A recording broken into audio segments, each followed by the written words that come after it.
সরকার আমাদের উপর হেলিকপ্টার থেকে গুলি বর্ষণ করছে। আমরা দেখেছি আমাদের সরকার এবং আমাদের সরকারের যে রাষ্ট্রীয় বাহিনী তারা কিভাবে করে দলীয় বাহিনীর ভূমিকায় অবতীর্ণ হয়ে আমাদের উপর নির্বিচারে গুলি চালিয়েছে। আপনারা সাক্ষী। আমাদের অনেক ভাই হাত পা চোখ হারিয়ে এখনো অবর্ণনীয় কষ্টে ভুগছেন এবং আপনারা জানেন জুলাইয়ের পর থেকে এখন পর্যন্ত অনেকজন আহত ভাই শহীদের তালিকায় নাম লিখিয়েছেন। এখন পর্যন্ত বাংলাদেশে যে গ্যাজেট হয়েছে সেই গ্যাজেটে 834 জন শহীদের তালিকা এসেছে, কিন্তু আপনারা জানেন যে এই শহীদের পরিমাণটা আরো অনেক বেশি। জানুয়ারির 15 তারিখে গ্যাজেট হয়েছে, যে গ্যাজেটের লিস্ট এসেছে। আজকে পর্যন্ত পূর্ণাঙ্গ শহীদের তালিকা না পাওয়া যে সরকার জুলাইয়ের অভ্যুত্থানের শহীদ এবং আহতদের রক্তের উপর দাঁড়ায় আছে, সেই সরকার শহীদের পূর্ণাঙ্গ তালিকা তৈরি করতে পারছেন না, আহতদের পূর্ণাঙ্গ তালিকা করতে পারছেন না। এর চেয়ে বড় ব্যর্থতা এই সরকারে থাকতে পারে না। এইভাবে করে এই সরকারের নৈতিক অবস্থান আর থাকে না। আপনারা জানেন যে আসলে আপনারা যারা এই আন্দোলনে স্বজন হারিয়েছেন অথবা আহত হয়েছেন, আপনাদের সাথে আমিও ছিলাম। এই আন্দোলনে নিজে সরাসরি মাঠে 50-এর উপর শহীদের লাশ দেখেছি, আল্লাহ বাঁচিয়ে রেখেছেন। সরাসরি চোখের সামনে দেখেছি কিভাবে করে হেলিকপ্টার থেকে গুলি হয়েছে এবং স্পট ডেড হয়ে গেছেন 20-25 জন মানুষ জায়গার মধ্যে। যাত্রাবাড়ির কথা একজন বললেন, 5ই আগস্টে যাত্রাবাড়িতে সন্ধ্যা 6টা পর্যন্ত গুলি হয়েছে। 5ই আগস্টে আমরা দেখেছি অনাবিল হসপিটাল, কাজলা ফুটওভার ব্রিজের ওইখানে একটা অনাবিল হসপিটাল আছে, কিভাবে করে স্নাইপার শটে হেডে মাথায় গুলি খেয়ে গুলিবিদ্ধ মানুষগুলো অনাবিল হাসপাতালে যাচ্ছেন। আমরা জানি না তারা ফিরে আসতে পেরেছেন কিনা, অনেকেই পারেন। এগুলো আমাদের ইতিহাস। আমরা ওই জায়গায় আজকে দেখেন আমরা কেউ কিন্তু পূর্ব পরিচিত না। আপনি আমাকে চেনেন না, আমি আপনাকে চিনি না। আমরা পরিচিত হয়েছি একটা ঐতিহাসিক ঘটনার প্রেক্ষিতে। আমরা যারা মাঠে ছিলাম, অদ্ভুত রকম ভাবে আমরা কেউ কাউকে ছেড়ে যাই না এই মাঠে। আমরা দেখেছি সেই দৃশ্য যেখানে এক সারি লোক সামনে এগিয়ে যাচ্ছেন, গুলি খেয়ে ফিরে আসতেছেন, আরেক সারি লোক সামনে যাচ্ছেন, গুলি খাচ্ছেন, কিন্তু কেউ পিছু হচ্ছেন না। একটা লোক পিছু হটে নাই। প্রত্যেকটা সারির মানুষজন সামনে এগিয়ে যাচ্ছেন, গুলি খাচ্ছেন, আবার রিপিটেডলি বারবার ঘটনা ঘটছে। কিসের জন্য? কোন রাজনৈতিক দলের আহ্বানে কিন্তু আমরা যাই নাই, কোন নেতার আহ্বানে কিন্তু আমরা যাই নাই। আমরা গিয়েছিলাম এই বাংলাদেশে এই জুলুম আর চলতে পারে না, এই জন্য আমরা গিয়েছিলাম আমাদের স্বজনদের রক্তের দাম, যে আমার ছেলেকে গুলি করলি কেন? আমার টাকায় যে রাষ্ট্রের অস্ত্র কেনা, সেই অস্ত্র দিয়ে আমার ছেলের উপর গুলি কেন চলবে? আমার ভাইয়ের উপর, আমার বোনের উপর গুলি কেন চলবে? মায়েরা তার সন্তানদের নিয়ে নেমে গেছেন, বোনেরা তার ভাইদেরকে নিয়ে নেমে গেছেন, হাজবেন্ড তার ওয়াইফকে নিয়ে নেমে গেছেন। এবারে আন্দোলনের স্মৃতি তো এই, আমরা তো ভুলে যাই নাই। আপনাদের তো মনে থাকার কথা কিভাবে করে বাড়ি ছেড়ে আমাদেরকে গণগ্রেফতারের সময়ে বিভিন্ন জায়গায় থাকতে হয়েছে, গ্যারেজে থাকতে হয়েছে, রাস্তায় থাকতে হয়েছে, বিভিন্ন জায়গায় আশ্রয় নিতে হয়েছে। কারণ কি? পুলিশ, ছাত্রলীগ, আওয়ামী লীগ এসে বাসায় হানা দিয়েছে, আমাদেরকে বাসায় পর্যন্ত থাকতে দেয়। আপনাদের মনে থাকার কথা ঢাকা মেডিকেল কলেজের মর্গে লাশটা পর্যন্ত নিতে দেওয়া হয় নাই। বেওয়ারিশ লাশ এখনো রায়ের বাজারে পড়ে আছে। আজকে 9 মাস 10 মাস হয়ে যায়, কেন লাশ বেওয়ারিশ থাকবে? ডিএনএ প্রোফাইলিং করে কেন তাদেরকে চিহ্নিত করা গেল না? এই প্রশ্নগুলোর উত্তর না দিতে পারলে আপনাদের সরকারে থাকার কোনো নৈতিক বৈধতা নাই। আমরা তো এই সময় পার করেছি। আজকে প্রফেসর ইউনূসের প্রথম কর্তব্য ছিল শহীদ এবং আহতদেরকে ডেকে তাদের কাছ থেকে কেমন রাষ্ট্র তারা চান সেটা প্রথমে শোনা। কারণ হলো এই বাংলাদেশে আমরা যে কথা বলতে পারতেছি, দীর্ঘ 15-16 বছর বাড়িতে থাকতে পারি নাই, ঘরে থাকতে পারি নাই, বাংলাদেশের নাগরিক হওয়া সত্ত্বেও বুলডোজার দিয়ে বিরোধী প্রতিপক্ষের ঘর গুড়িয়ে দেওয়া হয়েছে। এটা এই দেশে হয়েছে। আপনারা দেখেছেন হাজারে হাজারে লাখে লাখে মামলা হয়েছে, লোকজন গ্রেফতার হয়েছে, রিমান্ডের শিকার হয়েছে। এমন হয়েছে গুম হয়ে গেছে, তখন বাবা মা দোয়া করেছে অন্তত গুম না থেকে প্রকাশ্যে আসুক। একসময় মানুষ মামলা খেলেই ভয় পেত, মামলা স্বাভাবিক হয়ে গেল যে গ্রেফতার হয়েছে তাকে রিমান্ড না হোক, তারপর স্বাভাবিক হয়ে গেল রিমান্ড হোক, গুম না হোক। এই রাষ্ট্র এভাবে করে জুলুমের শাসন কায়েম করেছে যে মানুষজন দোয়া করেছে অন্তত গুম না হোক, রিমান্ডে থাকুক, আমার সন্তানটাকে দেখি। এই ছিল বাংলাদেশের চিত্র। আজকে গুম সংক্রান্ত কমিশন, আপনি জানেন, 19 তারিখে প্রেস ব্রিফিং করে রিপোর্ট প্রকাশ করেছে। 1850 জনের গুমের তারা ইনভেস্টিগেট করেছে, 1350 জনের ইনভেস্টিগেটিভ রিপোর্ট দিয়েছে। বাংলাদেশে মানুষজনকে স্ট্রিট থেকে পিক করে জাস্ট নাই করে দেওয়া হয়েছে। এটা বাংলাদেশের বাহিনীগুলো করেছে। যদি 5ই আগস্ট না আসতো বাংলাদেশের জীবনে, আমি, আপনি, আপনারা কেউ বাড়িতে থাকতে পারতাম না। সুতরাং এই শহীদ পরিবার এবং আহতদের আকাঙ্ক্ষা না শুনে জুলাইয়ের ঘোষণাপত্র হইতে পারে না, পারবে না। এইটা এই রাষ্ট্রকে খুব ভালো মতো করে বুঝতে হবে যে এই কথা কেন। কারণ আমি বারবার বলার চেষ্টা করেছি, এটা একটা মিরাকল, অদ্ভুত মিরাকল। কেউ কাউকে চিনি না, জানি না, কিন্তু আমরা কি করে যেন একজন আরেকজনের বুকের সামনে বুক পেতে দিলাম, শহীদ হতে প্রস্তুত হলাম, মানে মৃত্যুর ভয় আমাদের কাজ করলো না। আমি তো দেখেছি যে হেলিকপ্টার থেকে গুলি হয়, তখন আমাদের ওইখানে এক ভাই ওই যে ড্রেনের স্ল্যাব আছে না, ওই স্ল্যাব গুলো দিয়ে রাস্তা আটকাচ্ছেন। ভাই কি করতেছে? বলে যে পুলিশের গাড়ি তো রাস্তা পার হয়ে যাবে, স্ল্যাব আগে রাস্তা আটকাই। বলেন কি, হেলিকপ্টার থেকে গুলি হচ্ছে, সামনে পুলিশ গুলি করতেছে, তো আপনি বাঁচতেই পারবেন না।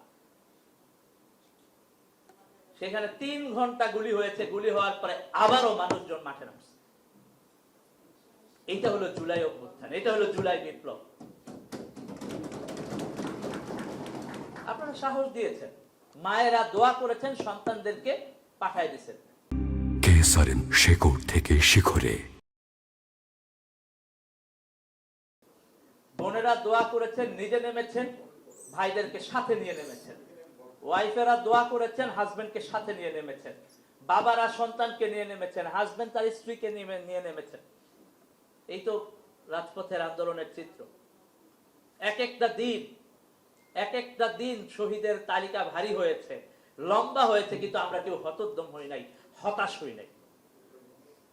এপিসি থেকে শহীদ আসাবুল ইয়ামিনের লাশের চিত্র আমরা দেখেছি, কিন্তু আমরা কিন্তু হতাশ না হয়ে আমরা আরো দ্বিগুণ সাহসে মাঠে কিন্তু নেমেছি।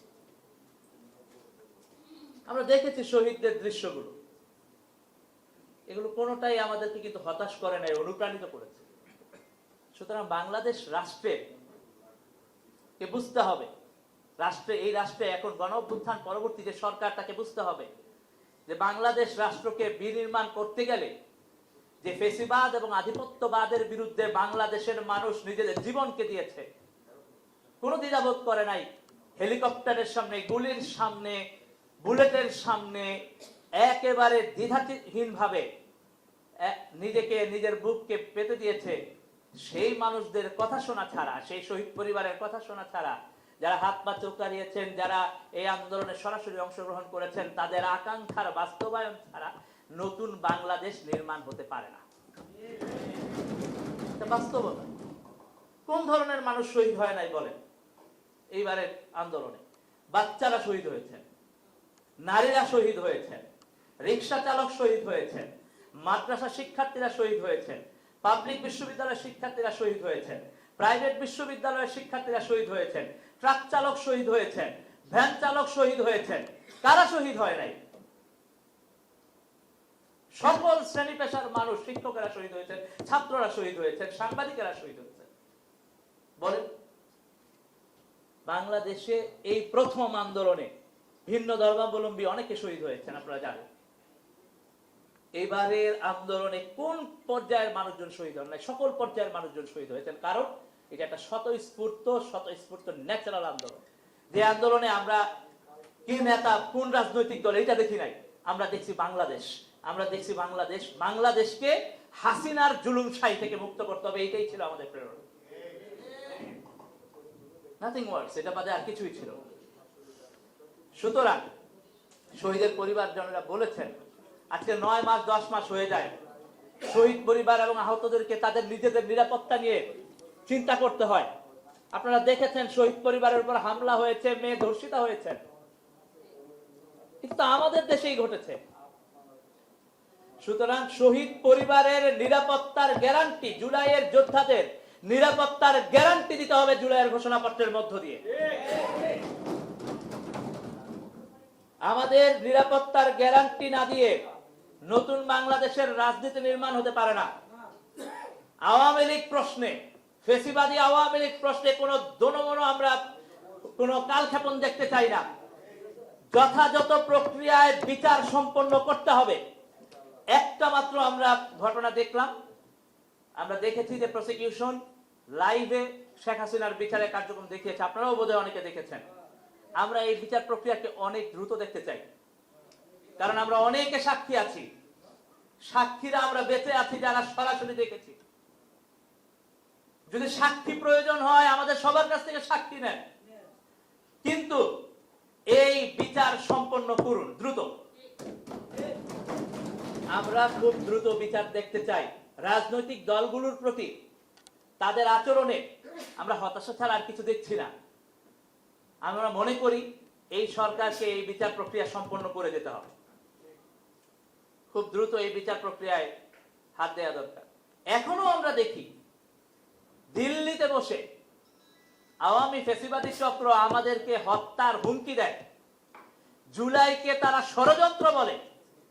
বাংলাদেশের মানুষের আশা আকাঙ্ক্ষাকে, ফ্যাসিবাদ এবং আধিপত্যবাদের বিরুদ্ধে সংগ্রামকে যারা ষড়যন্ত্র বলে, তারা এই বাংলাদেশকে ধারণ করেন না।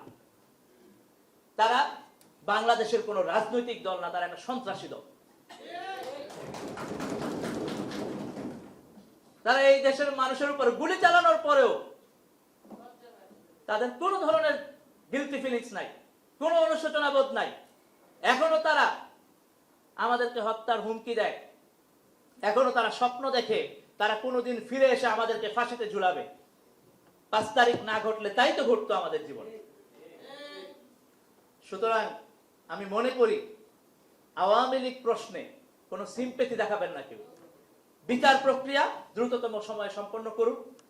জুলাই ঘোষণাপত্রের মধ্য দিয়ে শহীদ আহত জুলাই যোদ্ধাদের নিরাপত্তা নিশ্চিত করুন। একই সাথে দ্রুততম সময়ে পুনর্বাসন নিশ্চিত করুন। 9 মাস 10 মাস হয়ে যায়, শহীদের পরিবারের রাস্তায় রাস্তায় ঘুরে এই সরকার কিসের উপর দাঁড়িয়ে আছে তারা বলে ভুলে গেছেন যে আহতরা চিকিৎসার অভাবে শাহাদাত বরণ করে। এটা যদি আপনারা সলিউশন করতে না পারেন, শহীদ এবং আহতদের সাথে যারা জুলাই যোদ্ধারা আছে আমরা আবারও মাঠে নেমে যাব। এটা সলিউশন করতে হবে বাংলাদেশে। রাজপথ দিয়ে সলিউশন করতে হবে কেন?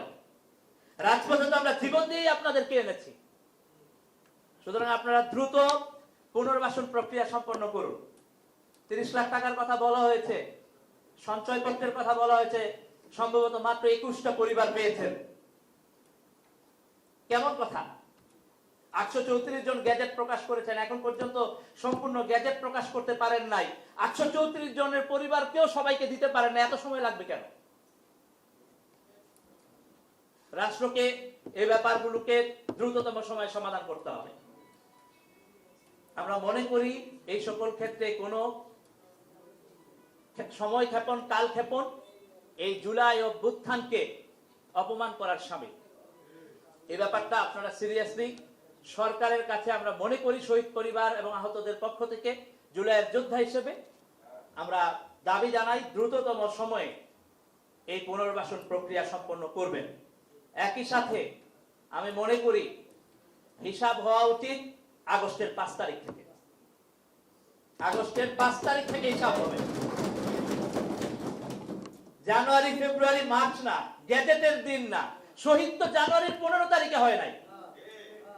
শহীদ তো জুলাইয়ের 16, 18, 19 জুলাইয়ের দিনগুলোতে আগস্টের 1, 2, 3, 4, 5 তারিখে হয়েছে।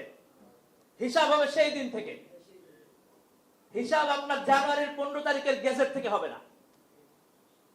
এই বাস্তবতাগুলো দ্রুত সমাধান করুন। বেওয়ারিশ লাশ পড়ে থাকতে দেখতে চাই না। শহীদের পরিবারগুলো কেন ঘুরবে? ডিএনএ প্রোফাইলিং করে দ্রুত কবরগুলোকে চিহ্নিত করে পরিবারগুলোর হাতে হস্তান্তর করুন।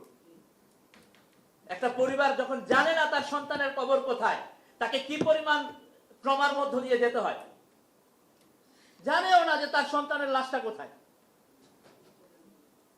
এই ব্যাপারগুলো দ্রুত সলভ করা আমরা দেখতে চাই জুলাইয়ের ঘোষণাপত্রের মধ্য দিয়ে। দেখেন, এই বাংলাদেশে আমরা যতই জুলাইয়ের আকাঙ্ক্ষার কথা বলি, বাংলাদেশের মানুষ নামছে ফেসিবাদ আধিপত্যবাদের বিরুদ্ধে। এই কথা একেবারে স্পষ্ট। বাংলাদেশের মানুষ নামছে জুলুমের বিরুদ্ধে। বাংলাদেশের মানুষ নামছে নির্বিচারে মানুষের উপর গুলি করার বিরুদ্ধে, গ্রেফতার করার বিরুদ্ধে। বাংলাদেশের মানুষ নামছে হানাহানি, মারামারি, সংঘর্ষের বিরুদ্ধে। বাংলাদেশের মানুষ নামছে চাঁদাবাজি, দুর্নীতির বিরুদ্ধে। এই রাষ্ট্রটাকে আমরা কোন রাজনৈতিক দলের হাতে বর্গা দেই নাই। এই রাষ্ট্রটা আমাদের, এই রাষ্ট্রটা আপনাদের, এই রাষ্ট্রটা আমাদের সবার। সুতরাং এই রাষ্ট্র, বাংলাদেশের রাষ্ট্র পরিচালনায় শহীদ যারা ছিলেন তারা কি আকাঙ্ক্ষা করেছেন যে বাংলাদেশে চাঁদাবাজি দুর্নীতি চলবে? আপনারা কি সেটা বলেন? তারা কি আকাঙ্ক্ষা করেছেন বাংলাদেশে হানাহানি, মারামারি, রাজনৈতিক প্রতিপক্ষকে খুন করা হবে? এটা তো আমরা শহীদেরা চান না, আহতরা চান না, জুলাইয়ের যোদ্ধারা চান না। সুতরাং জুলাইয়ের আকাঙ্ক্ষার বাস্তবায়ন হবে যদি বাংলাদেশের রাজনৈতিক সংস্কৃতির পরিবর্তন হয়, এবং রাজনৈতিক সংস্কৃতির পরিবর্তনে আপনারা হইলেন অনুপ্রেরণা। আপনারা এখানে যারা আছেন আপনারা হইলেন অনুপ্রেরণা। কারণ আপনারা যদি দৃঢ় থাকেন, আপনারা যদি কথা বলেন, আপনাদের কথা ফালায় দেওয়ার সাহস বাংলাদেশের কারণে আপনাদের সেই অথরিটি তৈরি হয়েছে। কারণ আপনারা নিজেদের সন্তানদেরকে, ভাইদেরকে, বোনদেরকে, স্ত্রীদেরকে, হাজবেন্ডদেরকে শহীদ হিসেবে দেখেছেন। আপনারা সেটা সহ্য করেছেন, তাদের লড়াইয়ে অনুপ্রেরণা জুগিয়েছেন, এখনো দাঁড়িয়ে আছেন। আপনাদের এই অধিকারটা আপনাদের থাকতে হবে। বাংলাদেশ যদি ঠিক হইতে হয়, বাংলাদেশের আগামী দিনের রাজনীতি যদি পরিবর্তন হইতে হয়, তাহলে আপনাদেরকে দৃঢ় থাকতে হবে। আপনারা আমাদেরকে পাশে পাবেন। আমরা কি করতে পারি? আমরা আপনাদের পাশে থাকবো। আপনারা দৃঢ় থাকেন, বাংলাদেশের রাজনীতি পরিবর্তন হওয়া লাগবেই ইনশাআল্লাহ। এই দেশে আর কেউ আইসা তার জনগণের উপরে হেলিকপ্টার থেকে গুলি চালাইতে পারবে না। এই দেশে আর কেউ আইসা বাংলাদেশের মানুষকে ঘর থেকে নিয়ে অথবা রাস্তা থেকে তুলে নিয়ে গুম করতে পারবে না। এই দেশে আর কেউ এসে হানাহানি, মারামারি, চাঁদাবাজি, দুর্নীতি এবং নির্যাতন চালাইতে পারবে না। এমনকি একটা সামান্য থাপ্পড়ও দিতে পারবে না। এইটা আপনারা দৃঢ় থাকেন। ইউনাইটেড পিপলস বাংলাদেশ তথা আপ বাংলাদেশ সব সময় আপনাদের পাশে আছে। আপনাদের এই দৃঢ়তার উপর ভিত্তি করে আপনারা আমাদেরকে পাশে পাবেন। কারণ আমরাও আপনাদের মতোই এই জুলাইয়ের যুদ্ধে সরাসরি অংশগ্রহণ করেছি। জুলাইয়ের আকাঙ্ক্ষা আমাদের আকাঙ্ক্ষা, আপনাদের আকাঙ্ক্ষা, সবার আকাঙ্ক্ষা এক। আমরা এই বাংলাদেশের ভালো চাই, আমরা দেশের ভালো চাই, আমরা দেশের মানুষের মুক্তি চাই, দেশের মানুষের অধিকার বাস্তবায়ন দেখতে চাই। তো আমি মনে করি স্পষ্টত যে কথাগুলো বললাম, যে আমরা জুলাইয়ের শহীদ এবং আহত পরিবারের পুনর্বাসন, আমরা যথাযথ চিকিৎসা, বেওয়ারিশ লাশগুলো ডিএনএ প্রোফাইলিং করে তার যথার্থ ব্যবস্থা, পুনর্বাসনের ক্ষেত্রে 5ই আগস্ট থেকে হিসাব করা, এবং আমি মনে করি জুলাইয়ের শহীদদের গ্যাজেট পূর্ণাঙ্গ করা। আহতদের 15,000 গ্যাজেট হয়েছে, এটা আরো পূর্ণাঙ্গ করতে হবে। এবং একই সাথে আমি মনে করি জুলাইয়ের স্মৃতি সংরক্ষণে শহীদদের কথা শোনা, শহীদদের পরিবারের কথা শোনা, বাংলাদেশের রাষ্ট্রীয় উদ্যোগে, বাংলাদেশে বিজিবি আছে, বাংলাদেশ বেতার আছে, আপনাদের প্রত্যেকের কথা ডকুমেন্টারি করে রাখতে হবে। এর মধ্য দিয়ে জুলাই বাংলাদেশের মানুষের সবার কাছে বেঁচে থাকবে। শহীদদের জীবনী তো আমাদের জানতে হবে, তাদেরকে তো আমাদের স্টাডি করা লাগবে। কি করে একটা বাচ্চা থেকে শুরু করে সিনিয়র পার্সনেরা শুধু দেশের জন্য আগের সবকিছু ভুলে গিয়ে রাস্তায় নেমে গুলির সামনে দাঁড়িয়ে গেছেন, এই ইতিহাস তো বাংলাদেশের মানুষের জানা লাগবে। তা না হলে তো জুলাই একটা সাধারণ ঘটনা হিসেবে থাকবে। জুলাই কোনো সাধারণ ঘটনা না। জুলাই বাংলাদেশের পরিবর্তনের স্মারক। জুলাই বাংলাদেশের নতুন অগ্রযাত্রার পথের মাইল ফলক, বাংলাদেশের পরিবর্তনের মাইল ফলক। আমার, আপনার, আমাদের হাত ধরে এই বাংলাদেশ আবারও সমৃদ্ধির পথে, বৈষম্যহীন বাংলাদেশের পথে এগিয়ে যাবে ইনশাআল্লাহ। ইউনাইটেড পিপলস বাংলাদেশ এই আয়োজনে আপনাদের থাকার জন্য ধন্যবাদ জানাই। আপনাদের সাথে বাংলাদেশ পরিবর্তনে একই সাথে লড়বো, একই সাথে বাংলাদেশ গড়বো।